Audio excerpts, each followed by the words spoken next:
নমি আমি কবিগুরু তব পদাম্বুজে। তখন রবীন্দ্রনাথকে চিনি কেবল আমার সোনার বাংলা পাঠ্য বইয়ের কবিতা এবং ছোট গল্প দিয়ে। এর বাহিরেও যে সমস্ত আকাশে রবীন্দ্রনাথ বসে আছেন আসন জোরে, আমার তখন কল্পনাতেও ছিল না। আমাকে বইমুখ করেছেন বুদ্ধদেব গুহ, রবীন্দ্রনাথ তারপরে। দিন যেতে লাগলো গান, কবিতায়, উপন্যাস, ছোট গল্পে জড়াতে জড়াতে কখন জানি রবীন্দ্রনাথকে ভালোবেসে ফেললাম। অবসরে ঘোরে ক্লান্তিতে বাজতে লাগলো কানের কাছে আমার সকল দুঃখের প্রদীপ জেলে দিবস গেলে করব নিবেদন, আমার ব্যথার পূজা হয়নি সমপন। কিন্তু এই ব্যথার পূজাটা আবার কি জিনিস?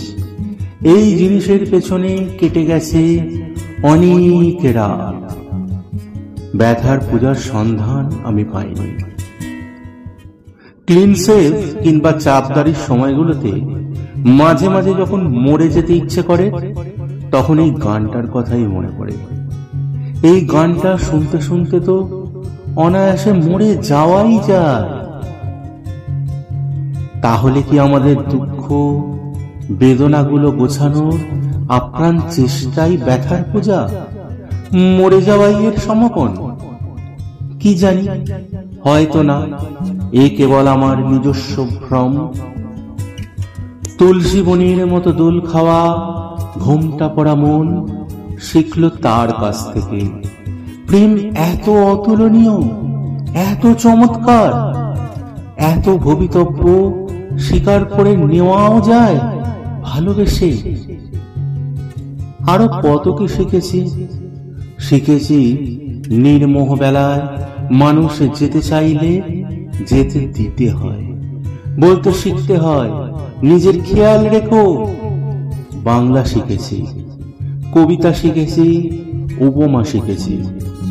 এক জীবনে এত ঋণ গোছাই কি করে?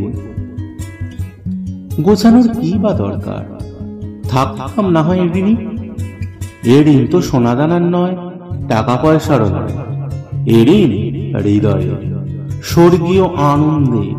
এ ঋণ প্রেমে, কান্না, একা থাকার মনোবলে।